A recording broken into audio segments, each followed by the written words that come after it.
Gimana kabarnya hari ini?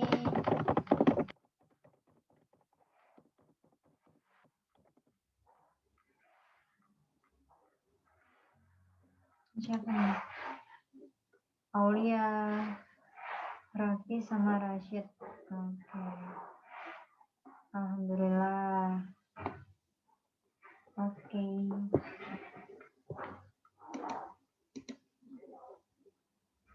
Oke. Kita mulai aja ya paling ya, sambil nunggu teman-temannya. Oke.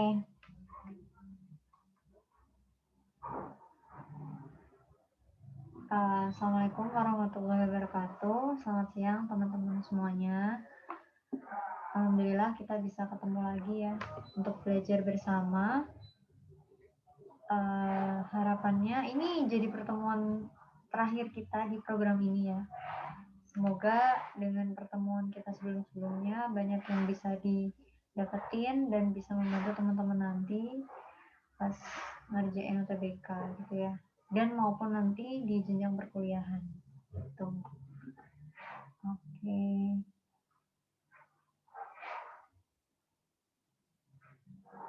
Kak Safi izin share dulu ya. Oke.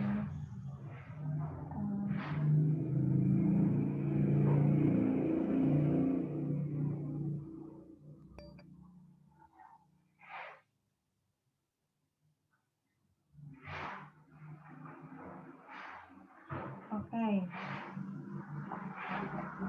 Kita kemarin udah sampai nomor 7 ya. Oke, kita coba mulai ya. Bismillahirrahmanirrahim.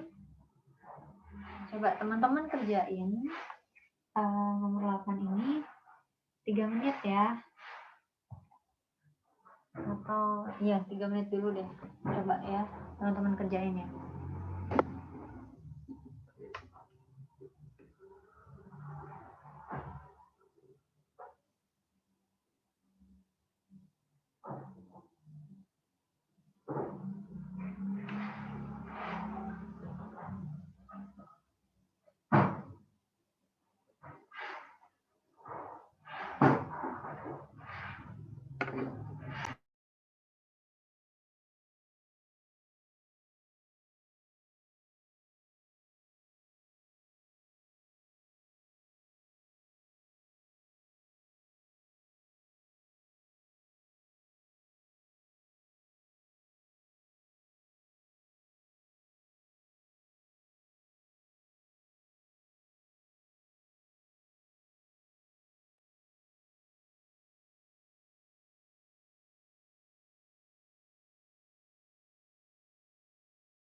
Oke, sudah 3 menit ya.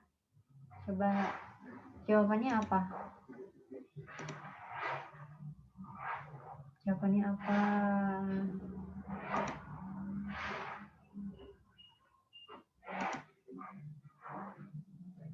Oke. Ada yang C. Terus apa lagi nih? Masih 4 orang lagi nih. 3 orang lagi deh. Nih, 3 orang. Oke. Yang jawab C udah 2 nih. 2 orang lagi. Siapa nih? 2 orang lagi. Oke. Udah bisa ya berarti ya? Nggak perlu dibahas ya? Oke, ada yang B. 1 orang ada yang B. Kak Sofi pengen tanya dong, yang jawab C kenapa, yang jawab B kenapa? Nih, yuk diskusi yuk.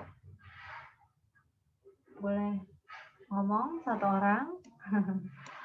Kita diskusi ya, belajar ya, latihan ya. Kalau nanti kuliah ditanya-tanya pasti. Yuk, latihan yuk, speak up. Siapa deh? Aulia.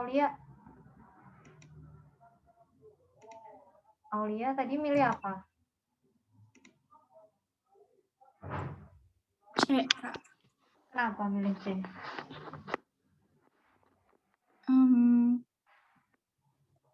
Karena nggak tahu. Tadi hitungannya C aja. Ya, coba ceritain ke teman-temannya. Hitungannya kayak apa tuh bisa dapet C?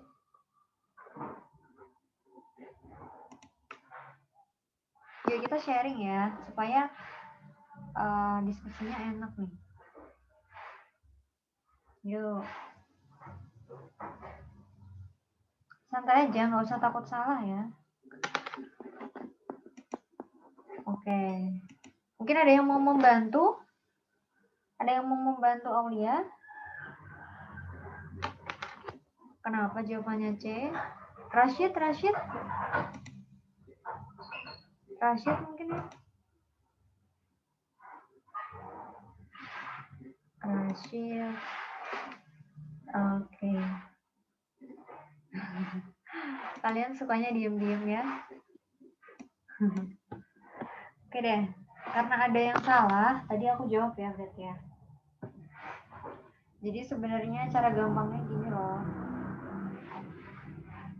Kalau misalkan di XO 2 itu berarti kan dia kalau dibikin kan jadi gini ya.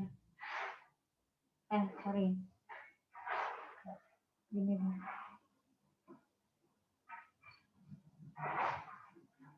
Cara gampangnya kita lihat biloxnya aja kan. Kalau XO2 berarti biloxnya X berapa? Plus 4 kan. Kalau XO3 berarti plus 6 X-nya. Kalau di H2XO4 itu berarti biloxnya X plus 6 kan. Iya, betul. Sebenarnya ini sulfur. Tapi kan kita nggak tahu ya ini sulfur atau enggak. Nah, jadi kita uraikan aja satu-satu. Nah, XF6 ini berarti X-nya, biloxnya 6 plus kan. Nggak apa-apa, jangan takut salah ya. Benar-benar kita diskusi aja di sini. Nah, kalau kayak gini, bisa ditebak kan kira-kira mana struktur elektronik paling luarnya. Nah, di sini kan maksimal dia X6 ya. Maksimal biloxnya plus 4 sampai plus 6 kan. Nah, berarti ya kita cari yang paling luarnya 4, tapi totalnya keseluruhannya 6. Berarti yang mana? Yang ini kan. Ini kan paling luarnya 4. Total keseluruhannya 6. Berarti jawabannya yang C gitu. Gitu deh caranya. Oke, bisa ya. Sekarang nomor 9. Coba kerjain sampai 44. Bisa pasti. Yuk.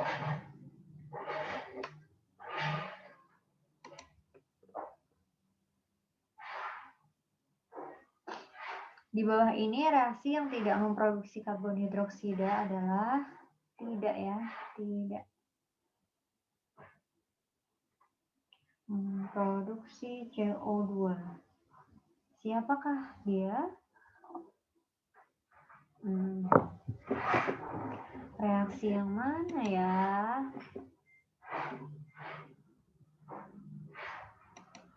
Ini udah jelas banget. Kalau teman-teman nggak punya pengetahuan tentang sesuatu hal yang aneh-aneh, dengan hanya melihat satu pilihan jawaban tuh pasti udah ketara banget jawabannya.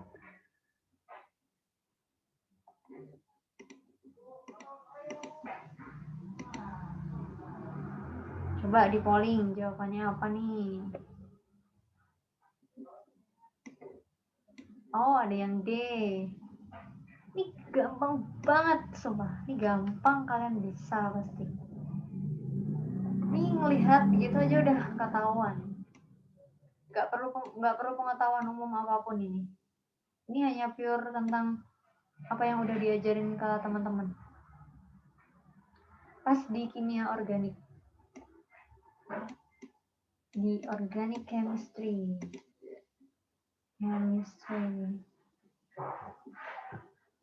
Oke, ada yang D. Ada yang C. Oke. Ini udah masih ini nih setara nih pilihannya. Yang C sama D nih. Belum ada yang unggul, masih dua-dua.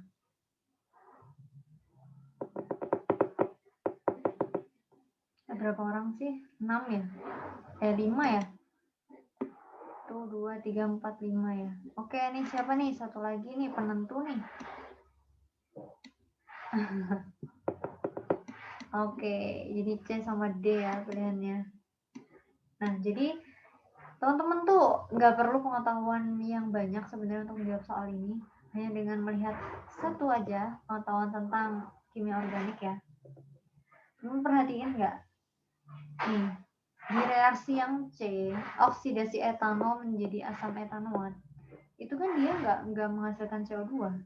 Dia kan cuman dari alkohol ya. Alkohol primer dioksidasi jadi asam etanoat. Gini kan, jadi dia nggak akan menghasilkan apapun, dia hanya menghasilkan asam karboksilat. Nah ini kenapa ini jadinya asam karboksilat? Karena dia termasuk etanol itu termasuk alkohol primer. Primer itu yang gimana? C-nya yang mengikat ke OH ini hanya mengikat satu C. Yang ini kan, cuman ini kan. Makanya ini disebut C alkohol primer karena C yang mengikat OH hanya mengikat satu C yang lain. Sehingga kalau misalkan dia alkohol primer, kalau dioksidasi kuat dengan oksidator kuat, contohnya misalkan KMNO4 itu biasanya dia akan berubah menjadi asam karboksilat. Nah, dalam hal ini etanol menjadi asam etanoat. Atau apa? Asam asetat. Ini tuh asam asetat nih. Kalau dikasih H3 di sini ya.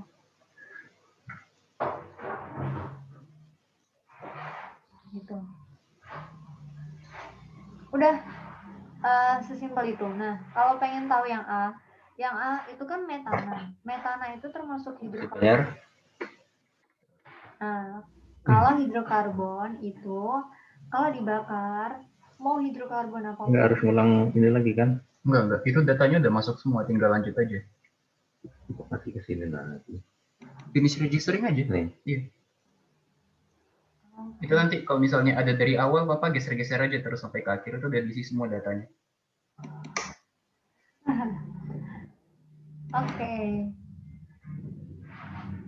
Oke, boleh dilanjut ya. Nah, jadi kalau metana ini kan dia termasuknya hidrokarbon ya. Nah, hidrokarbon itu kalau dibakar dan pembakarannya sempurna, artinya oksigennya cukup, itu selalu menghasilkan hidrokarbon tuh C sama H ya, selalu C sama H kalau dibakar. Itu dia selalu menghasilkan CO2 sama H2O. Jadi mau kayak gimana pun tergantung nanti tinggal nyetarain. Contohnya dalam hal ini metana ya. Metana itu kan CH4. CH4 ini kalau dibakar dia akan menghasilkan CO2 sama H2O. Nah, pembakarannya pakai apa? Pakai oksigen. Kita tinggal setarain. Oh, C-nya di kiri ada 1, di kanan ada 1. Oke, udah setara ya. hanya di kiri ada 4, di kanan ada 2, berarti kita tinggal tambahin 2 di sini. Terus O-nya di kanan ada 4, di kiri ada 2, tinggal dikaliin 2. Udah deh gitu. Jadi semua hidrokarbon itu polanya sama, tinggal nyetarain aja. Selama dia reaksinya sempurna, pasti dia selalu menghasilkan CO2 sama H2O. Gitu. Terus, kalau yang fermentasi gula ini, fermentasi gula itu dia menghasilkan etanol sama, dia selalu menghasilkan etanol, C2H5OH, ditambah sama CO2. Jadi fermentasi gula selalu menghasilkan itu. Terus, kalau reaksi asam etanoat dengan kalsium karbonat, berarti asam etanoat itu kan CH3COOH kan, ditambah sama kalsium karbonat, itu akan menghasilkan ini ya, CaCH3COO 2 kali, ya kan, ditambah CO2 plus H2O. Itu. Jadi dia juga menghasilkan CO2. Terus kalau pembakaran alkohol, dia juga menghasilkan CO2 juga. Alkohol itu kan yang belakangnya selalu ada OH-OH-nya. Ini kan juga ada OH-nya nih. Ini alkohol. Ini alkohol kalau dibakar, dia juga selalu menghasilkan CO2 sama H2O juga. Gitu deh. Oke. Ada yang mau ditanyain nggak? Nomor 9.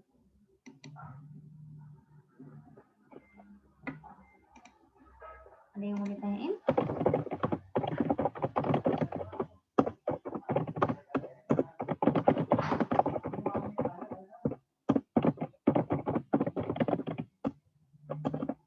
Nggak ada ya?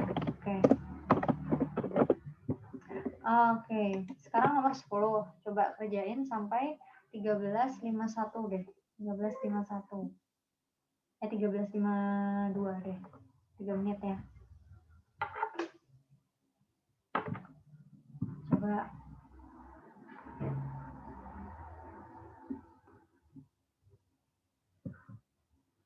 Apa sih optis-optis tuh? Apa sih optis-optis? Nih. Apa sih optis-optis?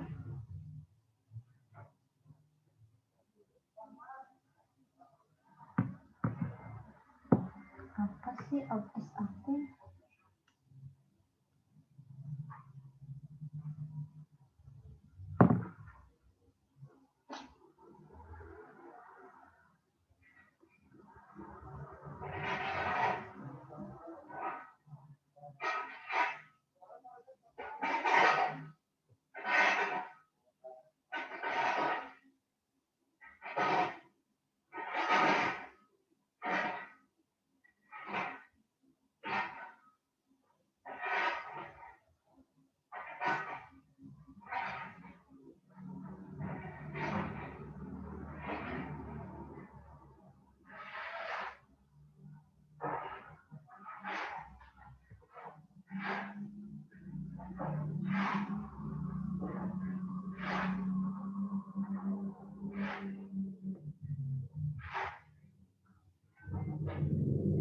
Oke, nih coba calling lagi ya. Yuk, jawabannya apa nih? Teman-teman, jawabannya apa?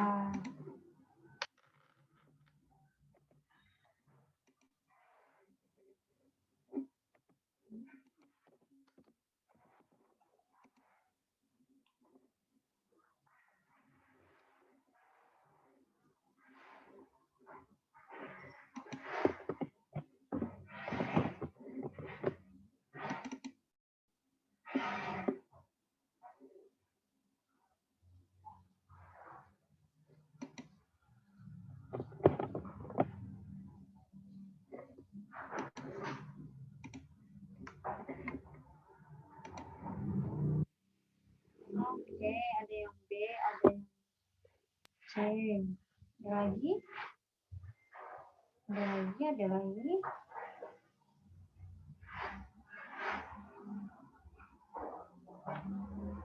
Oh, oke, ada yang E juga. Ada yang E juga. Mana nih? Oke. B sama C setara. Oke. Oke, kita bahas satu-satu ya. Apa itu optis aktif? Ada yang tahu? Enggak. Pasti tahu sih. Apa? Optis aktif.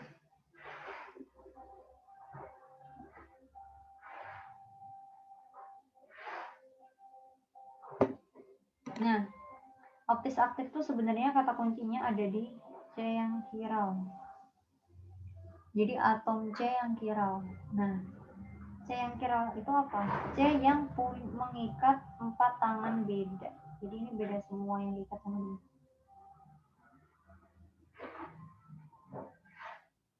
Nih, jadi ada atom C yang dia itu mengikat beda-beda tangannya.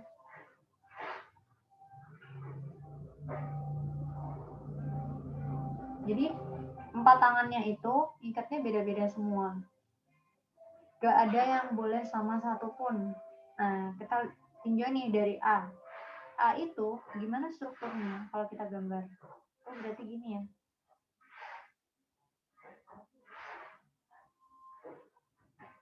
Ini ya. Berarti di sini ada OH, di sini ada H, di sini ada H, di sini ada H, dan di sini ada NH. Gini ya. Nah, yang ini sama, berarti ini bukan ya. Yang ini sama, berarti bukan. Yang ini di C ini beda ya. Nih, ini 1, 2, 3, 4. Jadi ini kiral. Yang di sini, yang C di sini kiral. Ini C kiral. Oke. Terus kita tinjau yang B, berarti ini benar ya, ini benar. Yang B, berarti itu gambarnya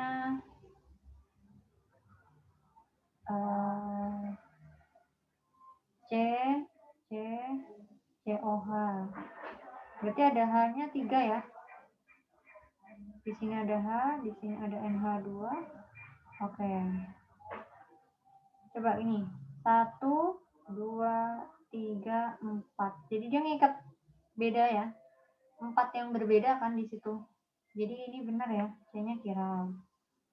Yang di sini nih, yang aku tandain bintang ya, itu yang C kiral. Tuh. Terus sekarang yang C. Yang C itu aku tulis ini ya. C kan gini ya. COOH H2 sama H2 gitu. Nah, ini coba perhatiin. Di sini beda kan? Tapi di sini sama nih, 2 sama kan, sama-sama H. Berarti ini bukan C kiral. Jadi jawabannya yang ini. Gitu. Kalau mau coba yang D boleh, tinggal aja lihat. Biasanya kalau udah terbiasa bikin strukturnya itu bisa kita lihat tanpa bikin struktur. Contohnya yang D. D itu di C nomor berapa yang dia kiral? Pasti yang di C sini kan? Udah pasti kiral. Kalau nggak percaya gini aja. Ini N, H, OH, OH. Ini kan struktur umumnya. Berarti ini kiral. Terus yang E pasti di sini kiralnya. Karena dia ini kan N, di sini H, di sini COOH, di sini CH2, CH3. Gitu. Jadi pasti dia ini kiral. Gitu. Sebenarnya kalau teman-teman udah terbiasa, nggak terbiasa membayangkan tanpa menggambarkan, sebenarnya bisa. Gitu. Ada yang ditanyain?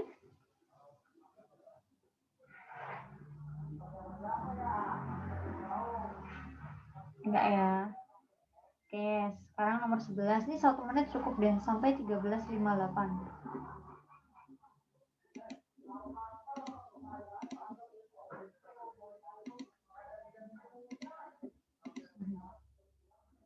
Enggak, 1 menit nih, nomor 11. Bisa ini. Gampang banget ini. Ada di atas lagi tadi. Bisa.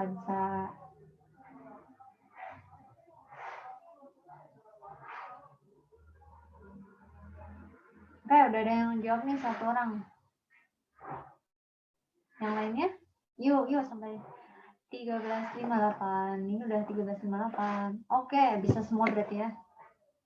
Kak Sofi nggak bahas ya. Ini bisa semua deh. Oke. Sip. Jadi benar ya, oksidasi ya. Tadi ya. Etanol. Itu gini kan.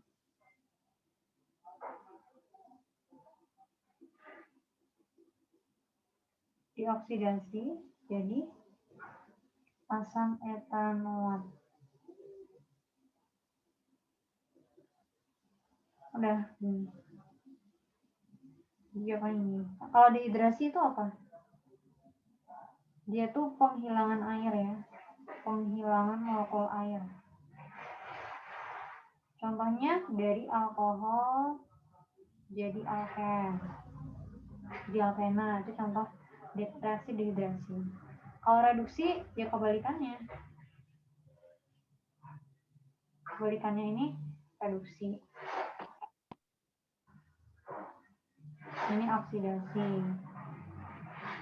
Kalau netralisasi ya asam plus basa, itu namanya netralisasi. Kalau hidrogenasi ya berarti ditambahin H, atom H, biasanya H2. Biasanya itu dari yang rangkap ke tunggal, ikatannya tunggal, dari alkena menjadi alkana, begitu. Oke. Sekarang nomor 13. 12 dulu deh. 12 nih. Sampai 14.02. Coba. 14.02 ya. Pinter banget nih, udah benar semua. Keren.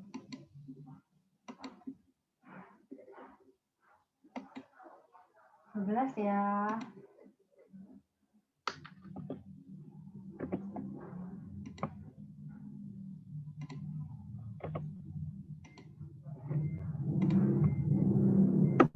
Nomor 12.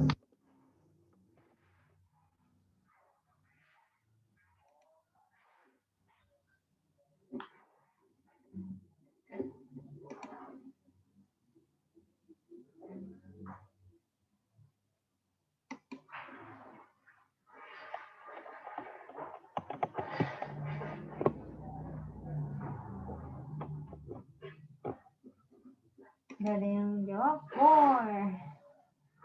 Jawabannya apa ya? Kak Sofi juga belum hitung.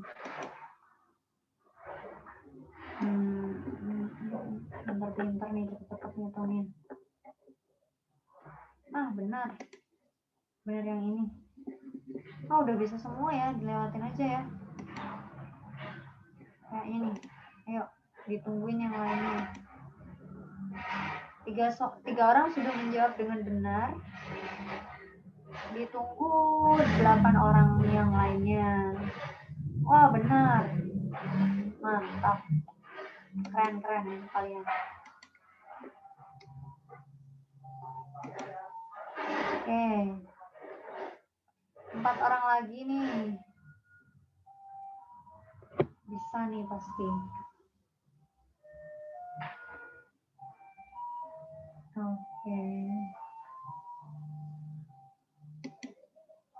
Rumusnya apa sih untuk tahu kayak gini-gini? Arus listriknya 5 ampere.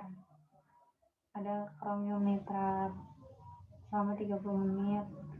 Berapa gram massa logam kromium yang terendapkan pada katoda dengan AR-nya segini? Rumusnya apa? W Massa itu E IT per F kan. T itu AR per valensi dikali I dikali T per 96.500-an. Nah gitu. Nanti dapat deh angkanya itu. Kamu udah ngitung kan? Dapatnya segitu ya? Oke. Sip. Dapatnya 1,62 gram.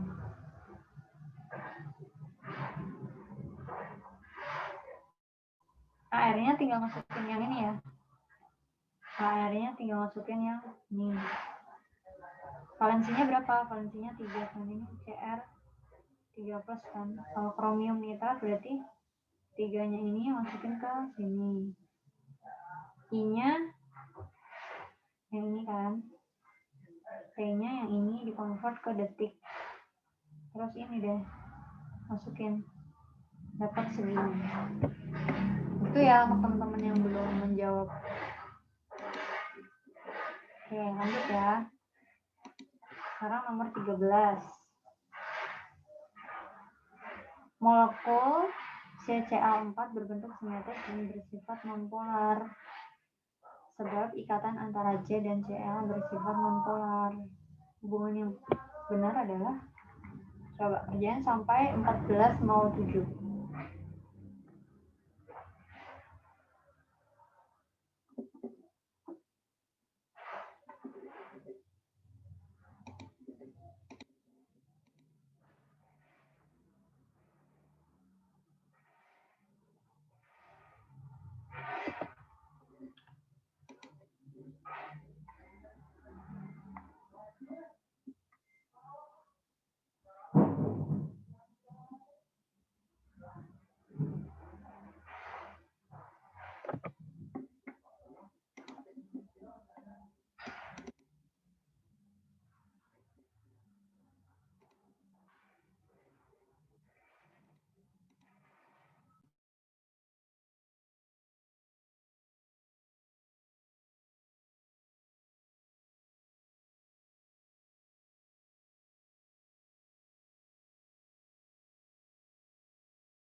Banyaknya jawabnya yang A. Sorry. Banyaknya jawabnya yang A.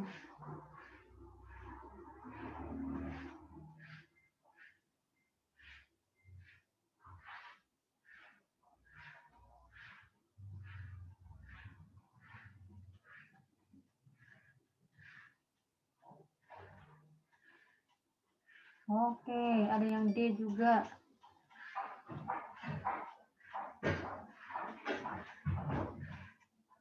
Oke. Oke. Jawab coba ya.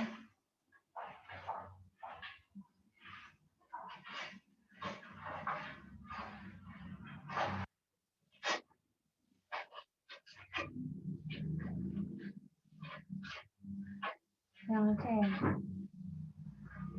Oke. Jadi benar ya. Kita gambar dulu nih. CCl.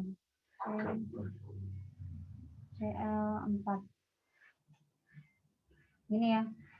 Dia bentuknya simetris kan? Ya pasti dong dia simetris. Sifatnya nonpolar. Kenapa sifatnya nonpolar?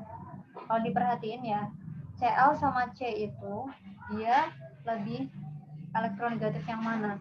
Pasti yang Cl kan? Sehingga nanti elektronnya, awan elektron itu akan bergerak ke arah Cl.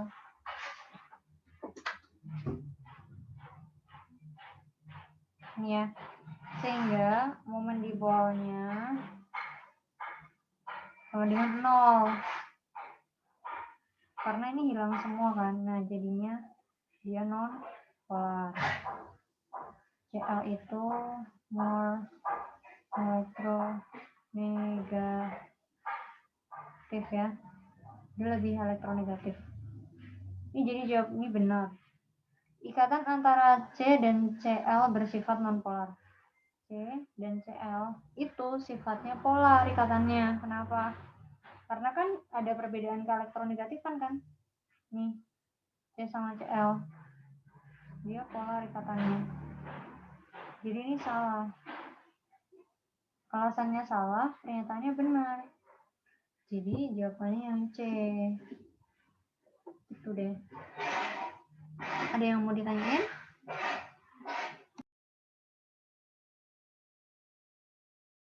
Mau ditanyain nggak?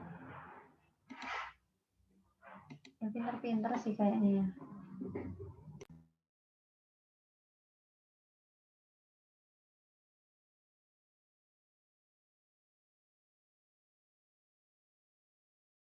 Coba kerjain 3 menit ya, nomor 14 sampai 14.12.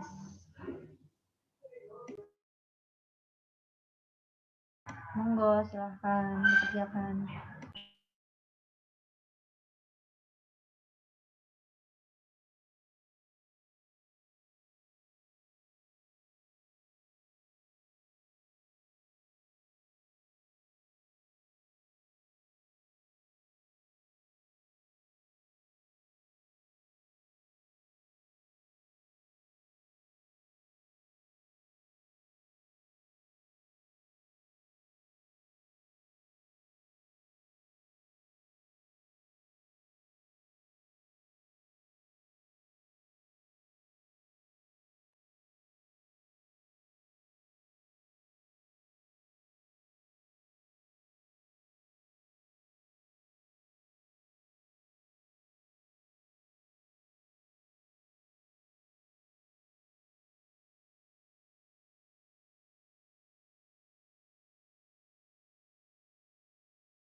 Baru 5 orang nih.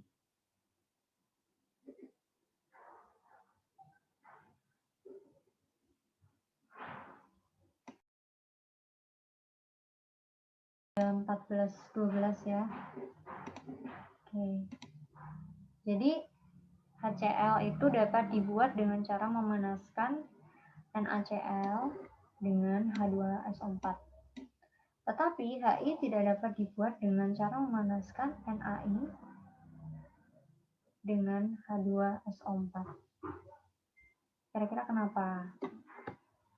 Benar atau salah? Nah, sebenarnya ini masuknya di redox juga ya ini. Jadi kalau HCl sama HCl itu dia bisa dibuat dari ini ya, NaCl plus H2SO4. Nah, kalau HI itu nggak bisa dibuat dari NaI sama H2SO4. Kenapa? Karena kalau misalkan HI itu dia akan dioksidasi lebih lanjut menjadi I2 oleh si H2SO4 pekat ini. Jadi dia karena ini, kalau teman-teman masih ingat potensial reduksinya I-min ini tuh dia tuh lebih kecil daripada H2SO4 ini. Potensial reduksinya H2SO4 sehingga dia akan dioksidasi lebih lanjut menjadi I2. Gitu. Sama halnya kayak BR. BR juga. BR itu dia akan dioksidasi lebih lanjut menjadi BR2. Jadi dia nggak bisa jadi BR. HBr itu nggak bisa. Gitu. Jadi ingatnya ini potensial reduksi ya.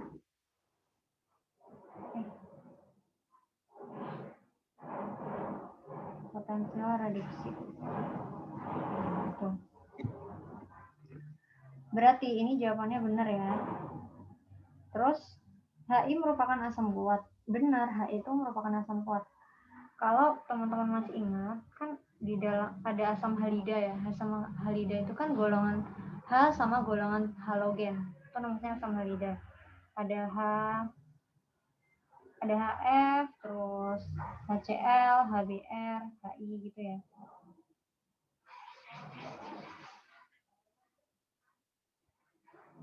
Nah, itu kan dari golongan 7 itu kan dari atas ke bawah kan. Nah, dari atas ke bawah itu artinya jari-jarinya kan makin besar.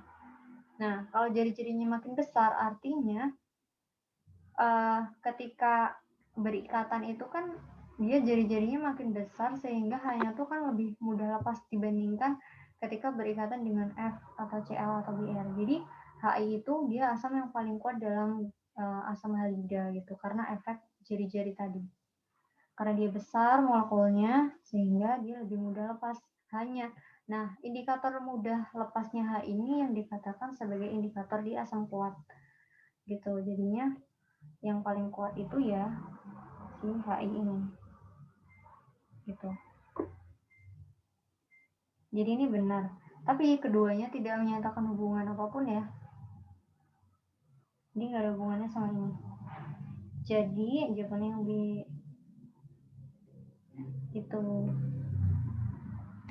Ada yang mau ditanyakan atau dipertanyakan? Boleh ya.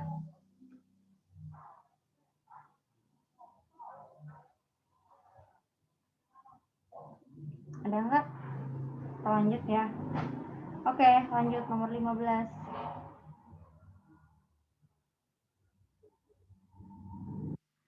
Coba sampai yang ini agak panjang ya perhitungannya kayaknya. Sampai 14.20 ya. Coba. Kalau nanti lebih cepat ya malah bagus.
Ada yang A, B, C. Oke, baru 3 orang nih. Yuk.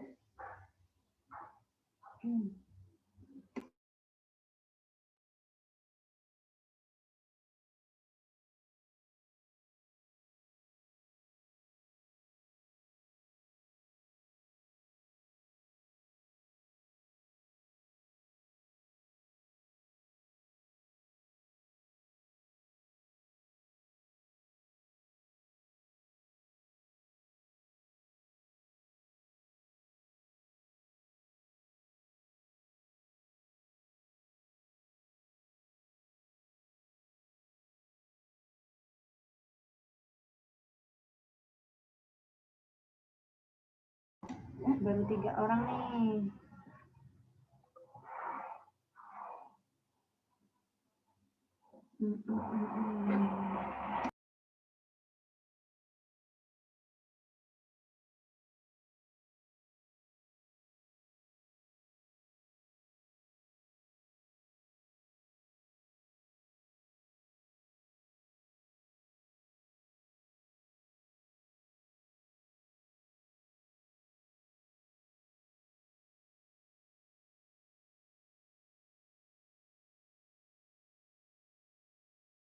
Baru 3 orang milihnya A, B, C. Oke. Coba kita bahas ya. Jadi ketika melihat kasus yang seperti ini kan dia materinya tentang apa sih? Tentang asam basa kan ya? Tentang asam basa. Nah, kalau kayak gini, pastikan teman-teman itu ngecek dulu dia molnya berapa untuk asam dan basanya. Nah, asamnya ini berapa nih molnya?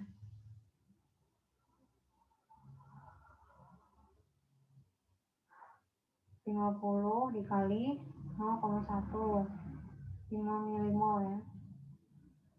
Terus yang mol basanya NaOH itu sama ya.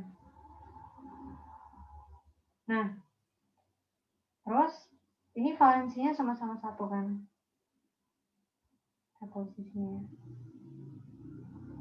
Ini kan reaksi asam basanya.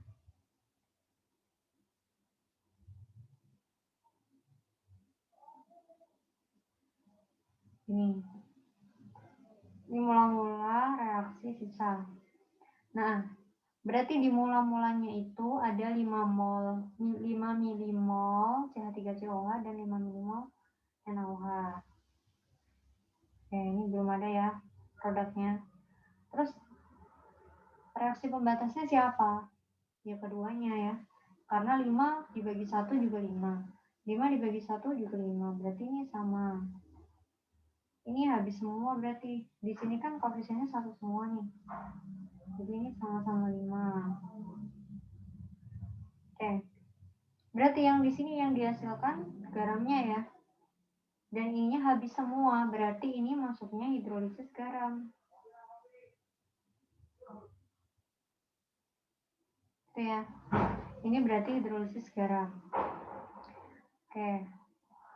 Nah, garamnya basa atau asam? Nah, berarti ini sifatnya ditentukan oleh yang kuat. Yang kuat siapa di sini? Yang kuat basanya kan. Berarti nanti pH garamnya itu akan lebih dari 7. Sehingga dia pasti basa sifatnya.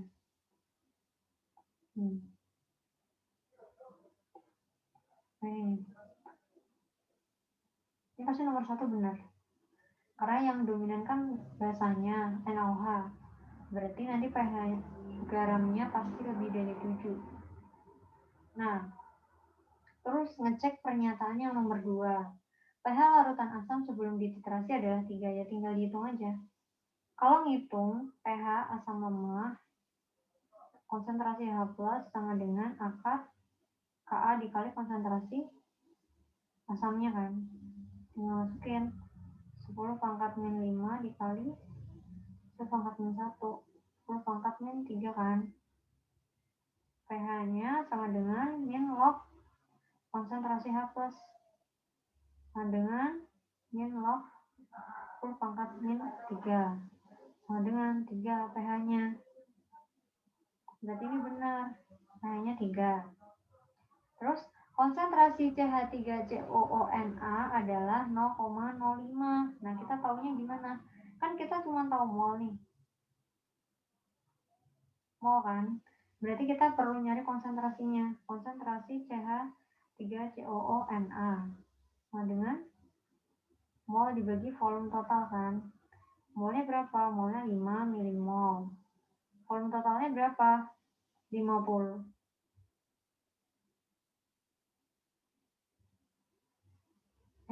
Hilang ya? Aduh. Oke, tadi ini benar ya, udahan ya. Ini benar, ini benar. Nah, molnya CH3COONA tadi kan 5 milimol ya. Berarti kita bisa nyari konsentrasinya. Itu sama dengan mol dibagi volume total. Molnya 5 dibagi volume totalnya berapa? 50 tambah 50 kan? Jadi 100 mili. Jadi berapa? 0,05 molar kan? Jadi ini benar jawabannya. Terus CH3COONA mengalami hidrolisis sehingga pH lebih dari 7. Udah pasti ya, udah pasti lebih dari 7, nggak usah dihitung. Kalau mau dihitung boleh, nanti pakai persamaan. Konsentrasi OH- sama dengan akar Ka KW per Ka dikali konsentrasi anion gasanya berapa. Udah deh, nanti dihitung. Tapi yang pasti, kalau nggak perlu perhitungan tepat kayak gini, teman-teman ingat, yang kuat itu yang akan mendominasi atau menjadi penentu dia basa atau asam. Nah, dalam hal ini, yang kuat kan basa nih. Maka pasti pH-nya lebih dari 7 nanti. Tepatnya berapa, tinggal dihitung. Kalau nggak perlu tepat, nggak usah dihitung. Tinggal dikira-kira pakai logika aja. Gitu. Karena buang-buang waktu kalau misalkan teman-teman harus ngitung lagi. Tuh. Jadi ini benar. Jadi jawabannya yang E. Gitu deh. Terus mau ingetin lagi, kalau teman-teman menghadapi soal kayak gini, pertama kali harus dicek dulu mol basanya sama mol asamnya. Kalau mol asamnya itu sama dengan mol basa, biasanya kan cuma ada garam kan di produk. Nah, ini pasti nanti hidrolisis masuknya. Kalau mol asam lemah atau basa lemah lebih besar dari mol asam kuat atau basa kuat. Nah, itu nanti dia masuknya larutan penyangga. Nah, kalau yang bersisa mol asam atau basa kuat, ya udah tinggal hitung biasa aja, pakai cara biasa. Konsentrasi H+ sama dengan bla bla bla, pH sama dengan min log konsentrasi H+. Gitu. Udah. Jadi yang perlu diingat itu ya. Kalau mol asam sama dengan mol basa, dalam kasus ini kan sama nih. Berarti pasti nanti hidrolisis garam. Nah, kalau hidrolisis garam, pH, kalau nggak perlu ngitung pH, tentukan dari yang kuatnya siapa. Kalau yang kuatnya basa, pasti pH-nya lebih dari 7. Kalau yang kuatnya asam, pasti nanti pH-nya kurang dari 7. Gitu. Terus kalau ada campuran antara asam lemah sama basa kuat atau basa kuat sama asam lemah, itu kalau yang bersisa asam lemahnya atau basa lemahnya, pasti itu nanti masuknya larutan penyangga. Kalau yang sisanya yang kuat, entah basa atau asam, itu ya udah dihitung pakai cara biasa aja. Kalau yang sisa asam ya berarti dihitung konsentrasi hapusnya. Kalau yang sisa basa dihitung konsentrasi OH- berapa. Gitu. Itu cuma itu doang dalam asam basa itu yang paling penting cuma itu 3 itu. Gitu. Ada yang mau ditanyain nggak? Kayaknya nomor 15 tadi belum ada yang benar nih jawabannya. Ada yang mau ditanyain? Nggak, teman-teman?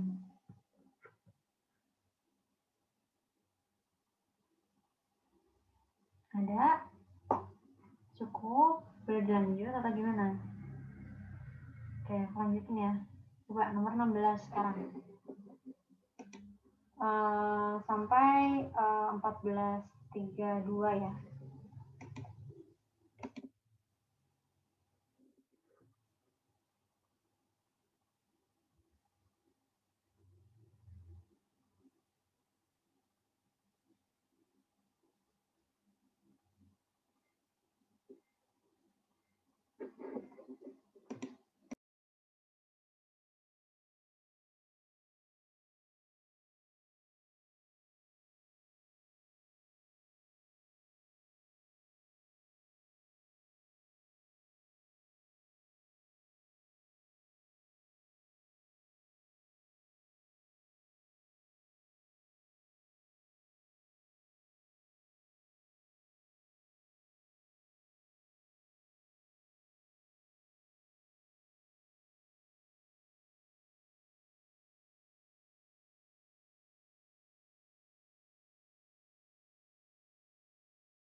Oke, udah ada 4 orang nih.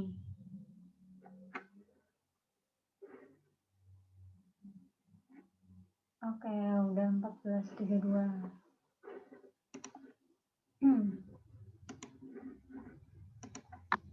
Oke.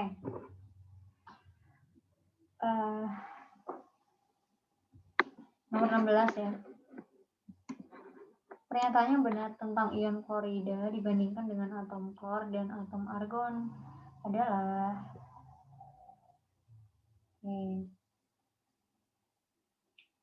berarti ini kalau atom klor itu nomor atom 17, berarti dia golongan berapa? Golongan 7. Ini golongan 8 ya.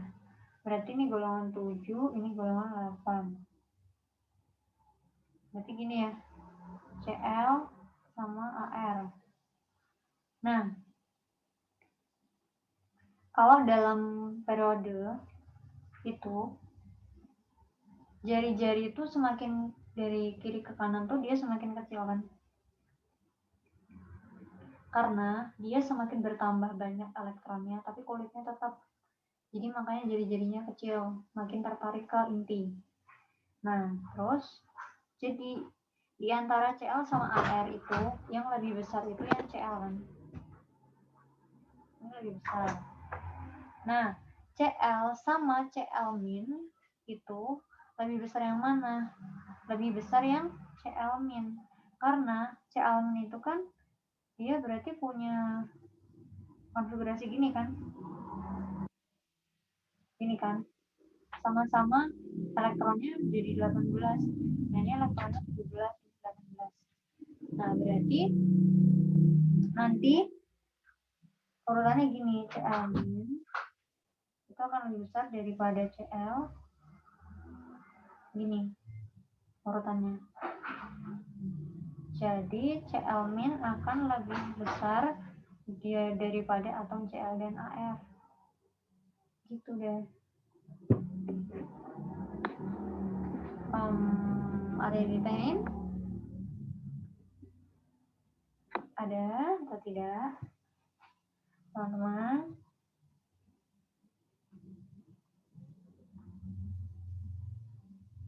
Ada?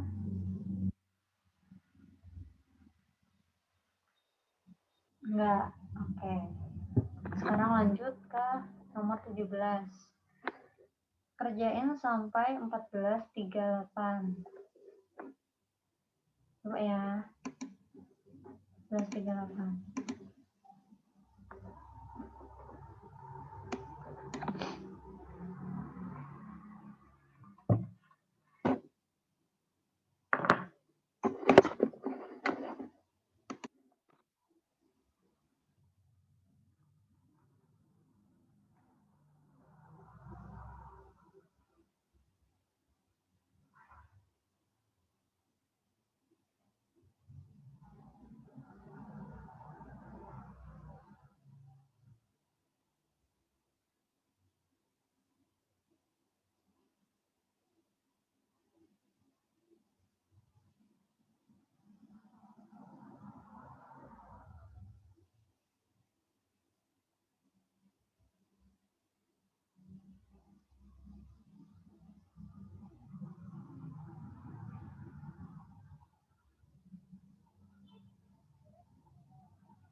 A, ada yang C, ada yang D. Yang benar yang mana?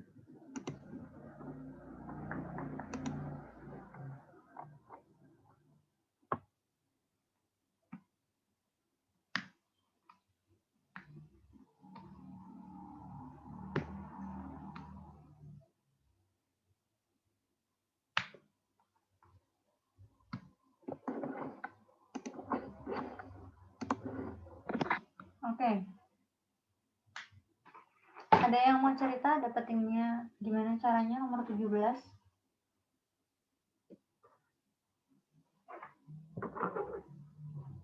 Ini agak panjang ya perhitungannya. Jadi ada 10 gram paduan tembaga dan magnesium dilarutkan ke dalam larutan asam klorida encer. Berlebih akan menghasilkan 5,6 liter gas hidrogen pada keadaan STP. Pemurnian logam tembaga dalam paduan tersebut adalah gimana caranya? Yang pertama kita harus mereaksikan dulu ya. Gimana sih reaksinya nih? Reaksi paduan ini. Berarti awalnya gini ya. Ada tembaga Cu plus HCl, ini asam klorida, menghasilkan CuCl2 plus H2 berarti ya. Terus si Mg juga nih sama HCl.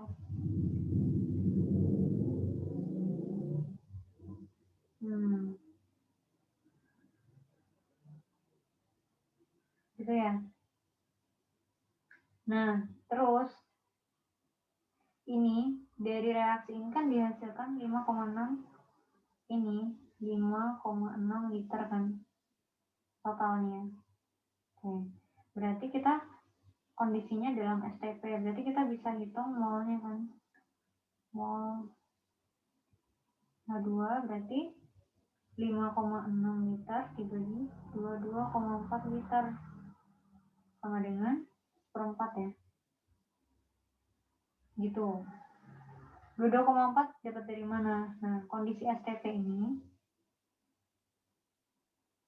volume molar STP itu 22,4 liter per mol. Jadi 1 mol gas atau 1 mol gas itu sama dengan 22,4 liter.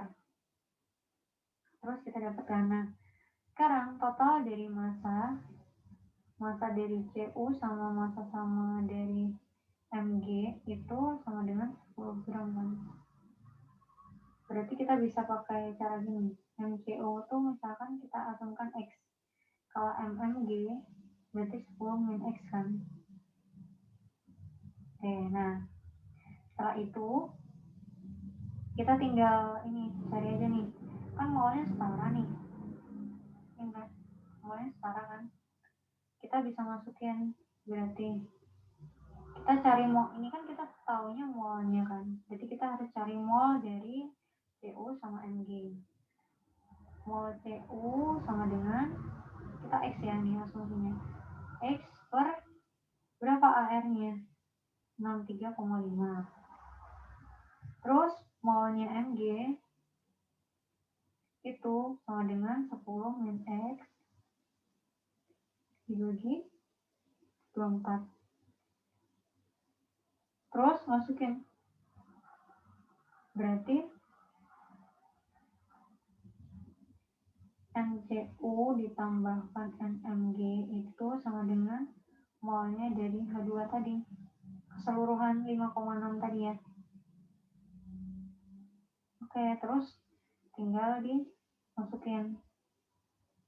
Ini masukin aja X per 63,5 ditambah per 24 sama dengan seperempat.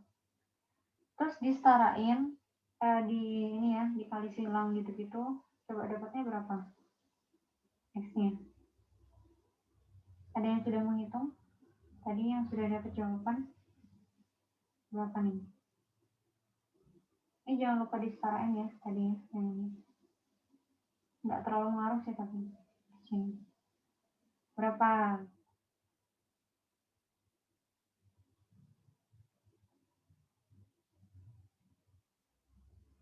X-nya berapa? Coba dihitung. Gimana cara cari X-nya?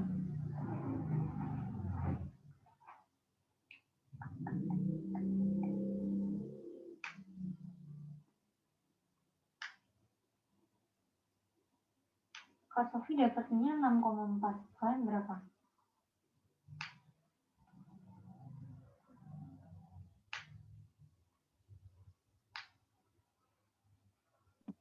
.4 bukan Kak?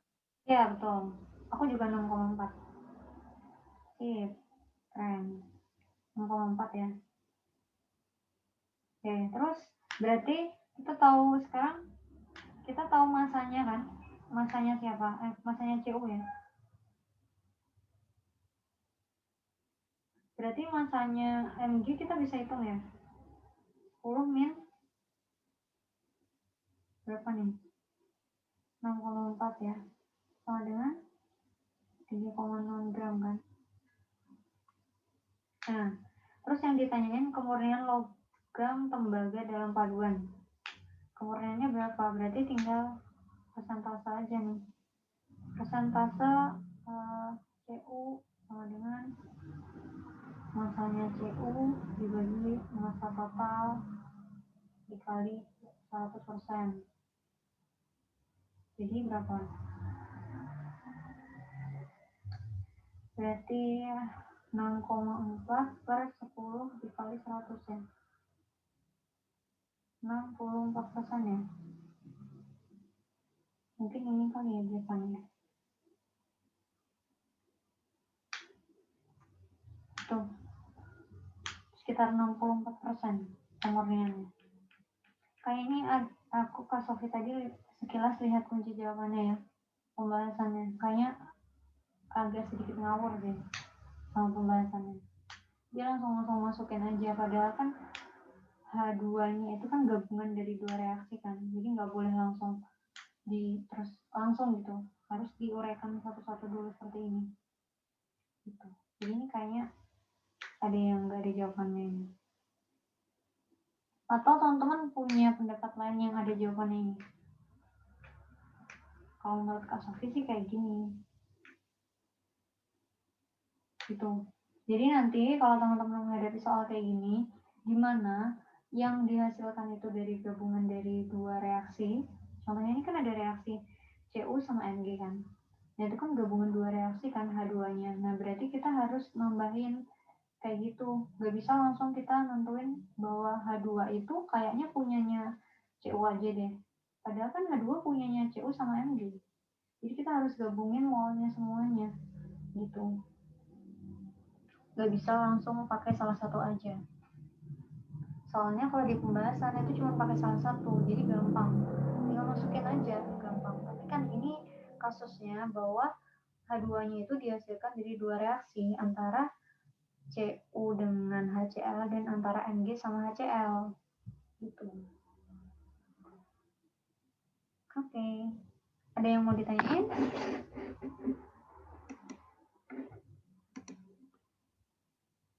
Oke, ini masih ada waktu nih. Udah habis ya waktunya ya. Oke deh. Nah, mungkin segini dulu dari Kak Sofi.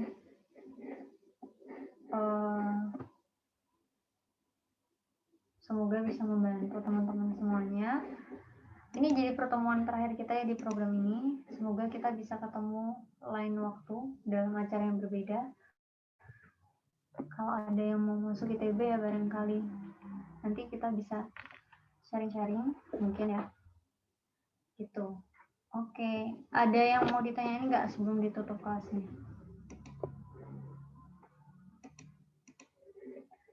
Ada? Oke, Kak Sofi mau doain aja buat teman-teman semuanya. Semoga diberikan kelancaran dalam mengerjakan nanti, diberikan hasil yang terbaik, diberikan tempat untuk belajar terbaik ya. Semoga kalian bisa survive di sana, nggak cuma bisa masuk aja, karena yang lebih penting tuh bisa survive di sana ya, dan bisa berprestasi di sana, nggak hanya tinggal masuk aja. Karena sebenarnya yang lebih berat itu ketika menjalani 3,5 sampai 4 tahun di sana gitu. Itu yang menjadi tanggung jawab besar untuk kita sebagai nanti ya teman-teman, sebagai mahasiswa. Teman-teman akan hidup sendiri di perantauan, teman-teman harus bertanggung jawab atas pilihan teman-teman sendiri.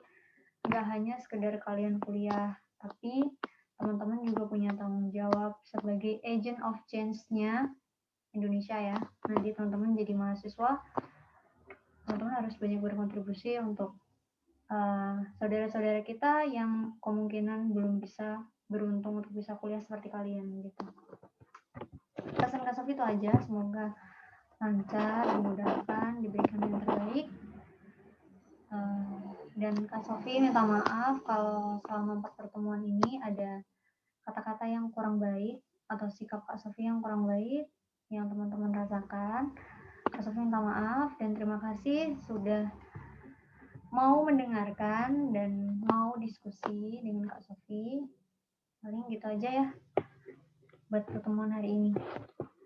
Terima kasih. Assalamualaikum warahmatullahi wabarakatuh. Waalaikumsalam warahmatullahi wabarakatuh. Makasih Kak.